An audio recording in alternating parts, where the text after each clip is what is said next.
Assalamualaikum warahmatullahi wabarakatuh. Halo guys, ladies and gentlemen, welcome back to my channel. Balik lagi di RFK Story sama gua di sini. Kali ini gua akan membahas film bergenre action fantasi yang rilis tahun 2021 berjudul Outside the Wire. Film ini bercerita tentang perang saudara antara Rusia dan Ukraina yang terjadi pada tahun 2036. Dalam perang ini, militer Amerika Serikat mengerahkan sejumlah prajurit penjaga perdamaian berupa tentara manusia robot yang disebut sebagai GAMS. Di sisi lain, seorang pilot drone yang dikirim ke medan perang harus bekerja sama dengan tentara di unit khusus yang merupakan sebuah prototipe robot tentara yang diciptakan oleh militer Amerika Serikat. Mereka ditugaskan untuk masuk ke daerah konflik yang paling berbahaya dan paling mematikan. Yuk, tanpa berlama-lama lagi, tanpa bertele-tele lagi, tanpa basa-basi lagi, kita mulai filmnya. Let's go!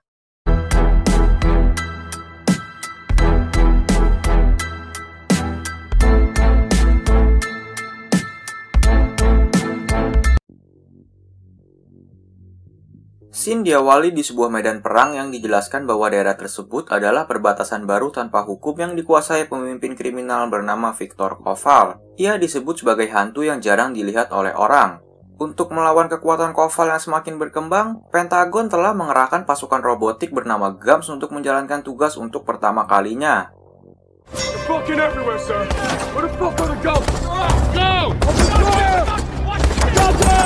Di medan perang tersebut, tentara militer Amerika Serikat sedang terpojok karena banyaknya musuh yang menyerang dari berbagai sudut. GAMS yang dikerahkan tak cukup untuk membantu mereka.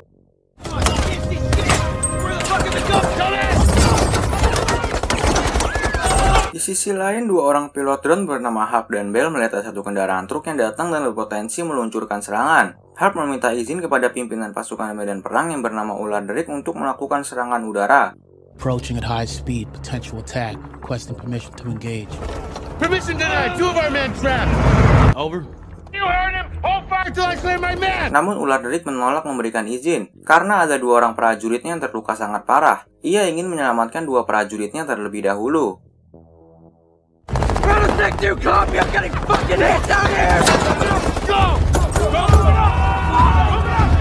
Namun Harp yakin di dalam truk lapis baja itu terdapat peluncur yang bisa menewaskan 38 prajurit di medan perang tersebut. That's a launcher, sir. Fire request denied. I'm positive that's a launcher. Harp yang menyalahi perintah langsung segera meluncurkan misil untuk meledakkan truk itu. Danger close. Target locked. Uladric sangat kecewa dengan tindakan sembrono yang Harp lakukan. Uladric terus berkata Harp adalah seorang bajingan karena telah membunuh dua orang prajuritnya. Kapten Bryden juga sangat geram atas tindakan Harp. Ia sudah meminta Harp untuk menunggu perintah, namun Harp telah menyalahi perintah langsung. God damn it, Harp. Fuck, Harp. You just disobeyed a direct order. Singkat waktu, Harp dipanggil oleh 3 orang petinggi di pangkalan udara Nevada, Amerika Serikat. Ia diberikan sanksi akan dipindah tugaskan ke Camp Nathaniel sampai ia dianggap lulus dalam penilaian. Until when? Until you pass the assessment. When's that gonna... Your CO at Camp Nathaniel is a Captain Leo. Hal itu dilakukan agar kasus Harp tak perlu sampai ke pengadilan angkatan udara. I like you, Harp. You're precise and efficient, brilliant drone pilot. Consider yourself lucky today. Sesampainya di Camp Nathaniel, Harp segera menemui Kolonel Eckhart. Ia berkata kepada Kolonel Eckhart bahwa ia harus melapor kepada Kapten Leo. Creek Air Force Base. Look at the Captain Leo. Kolonel Eckhart memberitahu di mana Kapten Leo berada. Tapi saat Harp ingin pergi ke sana, Kolonel Eckhart berkata, Harp is not like us. Harp. He's not like us. Namun Harp tak terlalu merespon perkataan Kolonel Eckhart mengapa ia berkata Kapten Leo tidak sama seperti kita. Are you Captain Leo? Tak berselang lama Harp menemui Kapten Leo. Kapten Leo segera memberi tugas kepada Harp untuk menemaninya mengantarkan vaksin ke rumah sakit. Grab that and follow me. Deliver these vaccines to a clinic. 20 clicks out. Kapten Leo juga sedikit menjelaskan tentang Viktor Koval. You ever heard the name Viktor Koval? Viktor Koval adalah pemimpin organisasi bernama Krasny yang bertujuan untuk menjadikan Ukraina bagian dari Rusia. Viktor Koval is a Krasny warlord. We're talking about Viktor Koval, the terror of the Balkans. Krasny want to make the Ukraine a part of Russia. Informan Kapten Leo mengatakan Koval akan berusaha mendapatkan sistem Perimeter. Itu merupakan sistem tindak balas nuklir otomatis milik Rusia. tell me he's trying to get to Sistema Perimeter. Sistema Perimeter. Dan Koval ingin mendapatkan senjata itu dalam 24 jam ke depan. That Koval's gonna make a move for those nukes in the next 24 hours. Kemudian, mereka berdua segera bergegas mematakan vaksin tersebut sembari menunggu informasi selanjutnya tentang pergerakan Koval dari informan Kapten Leo. We deliver these vaccines to the hospital. My informant will feed us intel on Koval's next plan. Saat mereka berdua hendak mengganti pakaian, ada sesuatu yang menjelaskan maksud dari perkataan Kolonel Eckhart. You're commanding officer, 4th generation bio. What the fuck? What the fuck, Captain? Kapten Leo adalah sebuah robot prototipe yang diciptakan oleh militer Amerika Serikat. Kapten Leo mengatakan tidak ada waktu untuk menanamkan kejutan atau ketidakpercayaan. Ia berkata kepada Harp apakah Harp mempercayainya atau tidak. Do you feel as though you can trust me, Harp? Jika Harp tak mempercayainya, Kapten Leo akan segera mengajukan pelepasannya, dan Harp akan menerima konsekuensi yang sangat berat. Still shock and distrust. I'll file your removal papers. Do you trust me?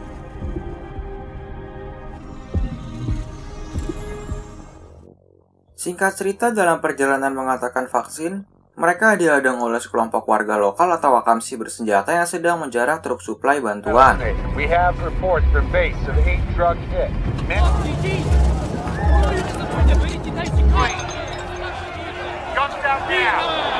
Kapten Leo mencoba menenangkan para Akamsi di sana dengan berbicara kepada pimpinannya bahwa mereka bukanlah seorang musuh. Tell your men to put their guns down. Captain, fall back.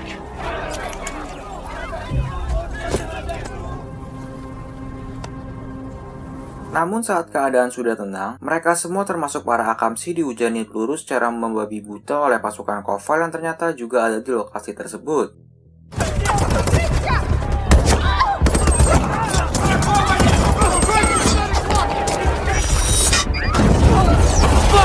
Kapten Leo segera menyuruh Harp mengambil vaksin di dalam mobil. Mereka berdua akan melanjutkan perjalanan ke rumah sakit dengan berjalan kaki. Get the gear. Copy. We'll take care of this shit show. You Ular Derik dan pasukannya yang akan menahan para tentara Koval di lokasi tersebut. Cover fire.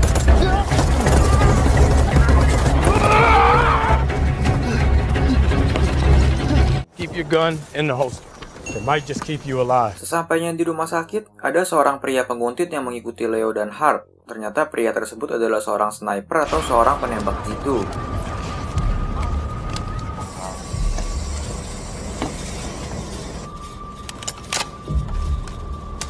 Namun skillnya masih di bawah KKM. Tembakannya 3 kali meleset dan gagal mengenai Leo dan Harp.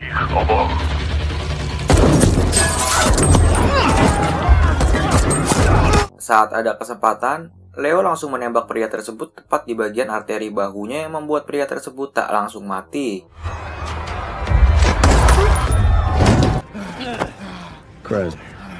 Pria tersebut adalah anak buah Koval atau anggota Krasny. Karena tak mau memberikan informasi tentang Koval, walaupun sudah disiksa sedemikian rupa, pria tersebut diserahkan kepada orang-orang di sana dan langsung dihabisi oleh orang-orang di sana. Not for long. He's a fanatic. Harp mulai tak senang dengan keadaan sekarang. Ia berkata kepada Leo kemana mereka akan pergi. For the vaccines to get intel on Koval. Where the fuck are we going? Bukankah mereka akan bertemu dengan informan saat mengatakan vaksin? Harp merasa ada sebuah hal yang janggal dan ditutup-tutupi oleh Leo. Son, you think you can handle it? Tell me what you're hiding. Ia mengancam akan segera kembali ke markas dan melaporkan penyimpangan Leo. I'll walk back to base and I'll tell him we went rogue. Namun Leo menggertak balik dengan berkata seberapa lama kau akan bertahan di sini seorang diri. How long you think you'll survive out here on your own? Akhirnya mau tak mau Harp harus ikut pergi menaiki sebuah truk bersama dengan Leo. Di dalam truk dalam perjalanan, Leo berkata bahwa ia bisa menyalahi aturan dalam situasi tertentu. I was created to simulate one to the exact necessity to do my day, but I also have the ability to break the rules in certain circumstances. Misalnya dalam situasi ekstrim, Leo bisa bertindak atas kemauannya sendiri di luar programnya. In extreme situations, I have the ability to act of my own volition. Dan Leo juga memiliki akal dan emosi seperti layaknya manusia. Sentient. Emotional. Singkat waktu mereka sampai di panti asuhan, tempat di mana anak-anak korban perang yang kehilangan keluarga mereka. Di sana kita diperkenalkan dengan informan Leo yang bernama Sofia. Pleasure to meet you. The vaccines were delivered. Sofia berkata kalau Leo selangkah di depan mereka untuk mengoperasikan silo. Silo adalah bangunan bawah tanah tempat peluru kendali nuklir secara otomatis. I think Koval's one step away from operating the silos. What? Misil nuklir tersebut hanya bisa dioperasikan dengan serangkaian kode akses rahasia. Nuclear missiles can only be operated by a series of highly classified access codes. Dan sepertinya Koval sudah membeli kode rahasia tersebut. And Koval met that price. I think so. Sofia berkata mereka mungkin bisa mengetahui lokasi kode itu sekarang dengan mencari seorang pria penjual senjata bernama Varric Oslak. If they went to him, he might know where the vault is located. He's an arms dealer called Varric Oslak. Leo segera menyiapkan persenjataan mereka. Namun ternyata Leo membeli senjata ilegal dari Sofia. Sadly, no discounts for the US. Well, hold up. You're buying weapons from... these are illegal weapons, right? Harp yang mengetahui hal itu sedikit terganggu. Namun ia tetap tenang dan mencoba percaya dengan apa yang dilakukan oleh Leo. It's his first day outside the wire. Singkat waktu mereka sampai di sebuah pasar tempat di mana Varric Oslak berada. Leo segera mendobrak markasnya dan melumpuhkan satu persatu anak buah Oslak. Are you Oslak?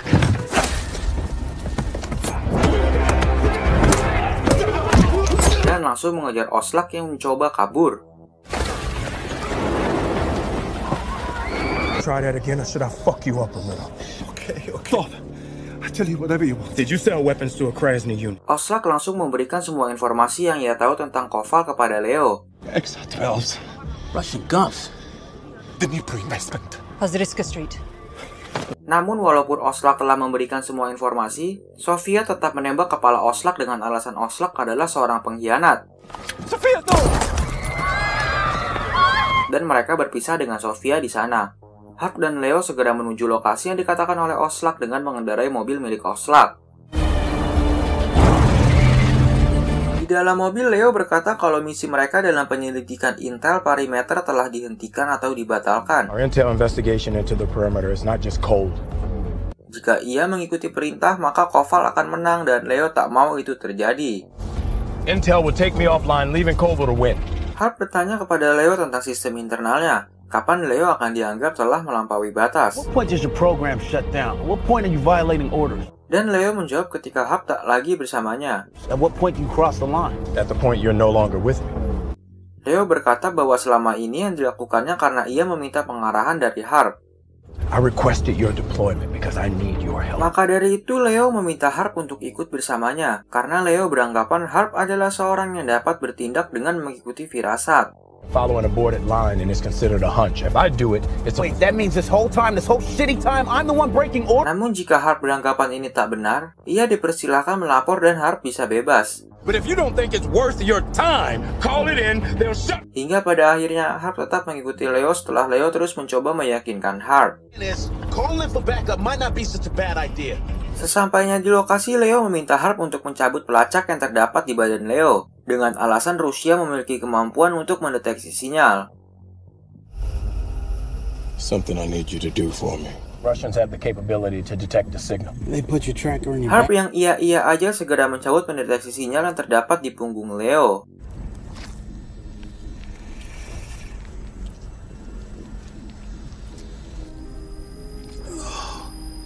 Tidak mau membuang-buang waktu lagi, mereka berdua segera masuk ke dalam sebuah bank untuk mencari Koval sebelum ia pergi membawa kode akses rahasia tersebut. Lock my six, gummy bear. Got you. Leo juga menyuruh Harp untuk segera menghubungi Kolonel Eckhart kalau Koval ada di dalam gedung tersebut. Call that card. Tell him Koval's in the building. Leo segera menuju brankas, dan Harp diperintahkan Leo untuk menyelamatkan para sandera. Get them out of here! Alone? Now! Where's the vault? Harp segera mengeluarkan para sandera dan menghubungi Kolonel Eckhart memberitahu di mana lokasinya berada. It's on Pazarisky Street. Koval's here. He's going after the... cents. Koval's where? Dnipro investment! Di tengah baku tembak, Harp mencoba menyelamatkan warga sipil sebisa yang ia bisa. Dan Harp kembali menelpon Kolonel Eckhart. Go for that card. Where are the Marines? They're not coming, Lieutenant. What the fuck are you still doing? Lalu Kolonel Eckhart berkata, tidak ada pasukan militer yang datang ke sana. We are about to take out Koval. You need to move your ass now. Dan Hap diminta segera pergi dari sana karena drone akan segera datang untuk melenyapkan tempat tersebut. You sent a drone? Be that cautionary tale. You better move your ass, son. Kolonel Eckhart berkata kalau mereka ingin melenyapkan Koval sesegera mungkin dan tidak memperdulikan Leo karena Leo hanya dianggap sebuah robot prototipe. Leo's collateral. They're all collateral. Di sisi lain, Leo masih mengejar Koval untuk mendapatkan kode akses rahasianya. Dan Leo berhasil mendapatkan kode tersebut sebelum drone meluncurkan misil. Namun kode itu bukan dipegang oleh Koval, melainkan hanya antek-anteknya.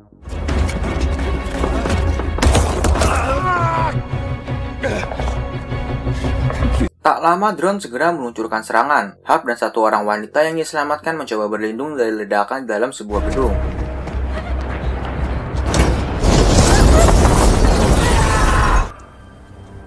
Gotcha. Puji syukur Hap dan wanita itu berhasil selamat.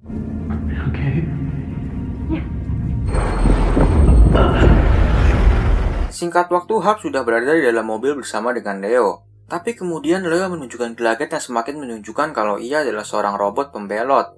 What the fuck are you up to, Leo? You back it up, so please tell me what the fuck am I doing here? Hap coba memerintah Leo untuk menghentikan mobil tersebut. Ordering you to stop the fucking car. Or what? Namun Leo berkata bahwa sistem cadangannya mampu menghapus kebutuhan akan wewenang manusia jika orang itu menunjukkan penilaian yang keliru. If said person is exhibiting improper or impaired, allows me to relinquish the need for human authority. Dan Leo berkata bahwa Hap telah menunjukkan penilaian yang keliru sepanjang misinya bersama dengan Leo. Have exercised improper and impaired judgment throughout this entire mission. Dan ketika Hap mencabut pelacak di badan Leo, ternyata itu adalah perangkat keras gagal aman milik Leo. Dan Hap telah melumpuhkan perangkat keras itu. The removal of one fail-safe device. You disabled U.S. military hardware. Sehingga Kolonel Eckhart beranggapan bahwa Leo telah dihancurkan. Thanks, I'm destroyed. Gotcha. Itu adalah strategi yang sudah diatur Leo untuk mengelabuhi militer Amerika Serikat. Saat Hap mencoba menyerang, Leo menodongkan pistol ke kepala Hap dan langsung membuat Hap tak sadarkan diri. But it doesn't. I just save your fucking life. Singkat cerita, Leo sudah berada di sebuah tempat dengan badan yang terikat di mana di sana ada Sofia dan para anak buahnya. Sofia berkata bahwa Leo akan mengendalikan misil nuklir demi para penentang, yaitu demi mereka. Leo is going to take control of the nuclear missiles for the resistance. For us. Hart mengatakan mereka tidak boleh percaya dengan Leo, karena ia hanyalah sebuah mesin. We trust in Leo. You trust him, Leo? He's a machine, Sophia. Namun Sofia berkata ia lebih mempercayai Leo, karena Leo tidak bisa berpura-pura ada kebaikan dalam tindakan amoral. Maka dari itu Leo menyimpang dan menjadi robot pembelot. He can't pretend there's virtue in an immoral act. Leo, he can't lie to himself. That's why he's gone rogue. Sofia berkata Rusia hanya ingin eks wilayahnya kembali. Russia wants its former territories back. Namun Amerika Serikat ingin mengacaukan Rusia dengan memperluas daerah konflik. By extending conflict in those countries, the US wants to destabilize Russia. Lalu Leo akan melancarkan serangan nuklir kepada Amerika Serikat. Sofia menganggap itu setimpal atas semua kerusakan yang sudah ditimbulkan oleh Amerika Serikat. Machine turns against you all, then why should I fucking care? He's gonna launch a nuclear strike on the U.S. Enough to teach Americans about collateral damage. Di sisi lain, Leo mendatangi markas Koval untuk mencuri data di mana lokasi perimeter berada. I want the location of perimeter. Lalu pertikaian pun terjadi. Leo berhasil membunuh semua orang di sana, dan Leo berhasil mendapatkan di mana lokasi perimeter berada.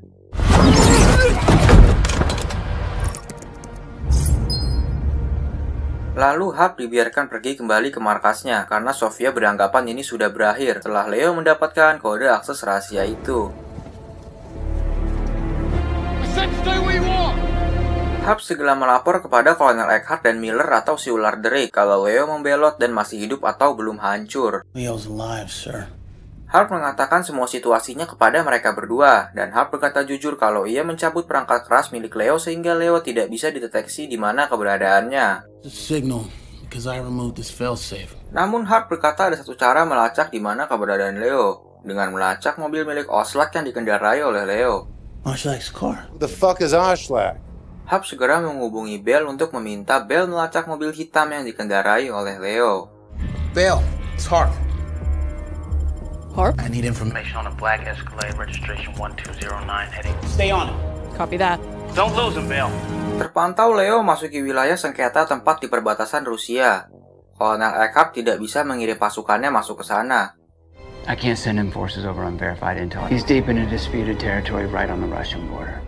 Namun Hart berkata ia yang akan ke sana sendiri. I'll go. Harp, you said it yourself.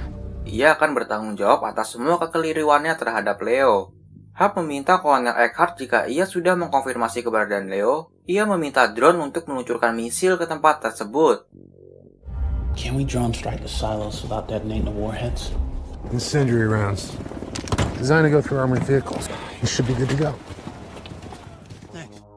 Singkat waktu, Hap sampai di lokasi di mana Leo berada. Hap segera masuk ke sana dan mencari keberadaan Leo.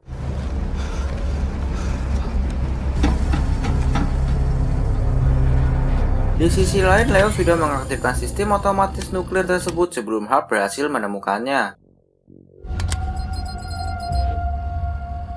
Sesampainya Hap di tempat Leo tadi, Leo sudah tidak berada di sana. Saat Hap kembali mencari Leo, Leo sudah menunggunya di ujung pintu dan langsung menyergap dan mencekik Hap. Hap yang masih memegang pistol di tangan kanannya mencoba menebaki kaki Leo beberapa kali. Namun itu tak berhasil untuk melumpuhkan Leo. Saat Hap sudah tak sadarkan diri, Leo segera mengaktifkan nuklir tersebut, dan hitungan mundur peluncuran pun sudah menyala.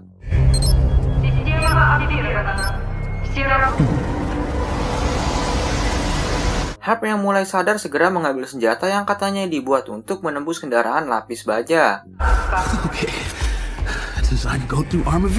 Harp langsung menembaki Leo berkali-kali hingga akhirnya Leo pun bisa dilumpuhkan dengan senjata tersebut.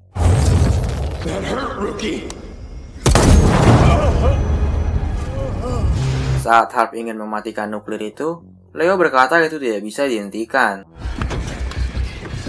How'd you switch it off? Fuck you, switch it off. Leo ingin menghancurkan Amerika Serikat karena ia ingin mereka tahu kalau perang yang tiada akhir ini harus diakhiri sekarang. And I am the face of never-ending war to understand that these wars must end. Perang dengan menggunakan mesin terus mengakibatkan kehancuran tiada henti, dan Leo ingin Hap mempercayai tujuannya. Machine versus machine. This is the motherfucking truth. Namun Hap menolak, dan ia berkata Leo sudah keliru, dan manusia bisa belajar untuk menjadi lebih baik. Humans can learn to do better. Lieutenant Harp, priming eyes on Leo. Weapons are hot. Target locked. Karena waktu semakin sempit, Bell segera meluncurkan misil penghancur untuk menghentikan serangan nuklir tersebut. Christ, you better move your ass, son. Harp, do you copy? EA went off the rail in 30. Dan Harp segera pergi secepat mungkin untuk menghindari ledakan. Please don't be in there, Harp.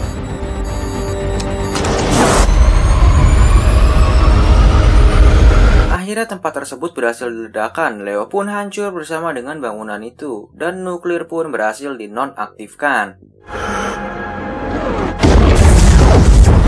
Target destroyed. Missile disarmed. Kolonel Eckhart terus mencoba menghubungi Harp berkali-kali. Ia berharap Harp selamat dan tidak tewas bersama ledakan tersebut. Harp, this is Eckhart. Do you copy? Alpha 3, come in. Alpha 3, come in. Akhirnya Harp memberikan jawaban. Ia berkata misi telah selesai dan akan segera kembali ke markas. Eckhart, come in. Lieutenant Harp. Mission complete. Kolonel Eckhart berkata Harp telah menyelamatkan dunia dari kehancuran. You just saved the world.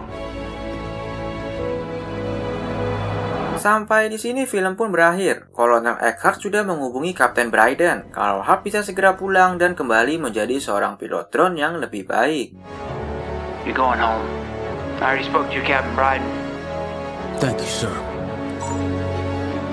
Setelah Hart belajar tentang betapa berharganya sebuah nyawa manusia, sehingga ia bisa lebih bijak dalam mengambil keputusan. Terima kasih buat kalian semua yang udah menonton video ini. Mohon maaf apabila ada salah kata dalam penyampaian. Jika kalian suka konten ini, jangan lupa like, comment, share, and subscribe supaya nggak ketinggalan video-video selanjutnya, pastinya nggak akan kalah menarik dari RFK Story. Semoga kalian semua selalu sehat, panjang umur, dan banyak rezeki. Akhir kata gue ucapkan, wassalamualaikum warahmatullahi wabarakatuh.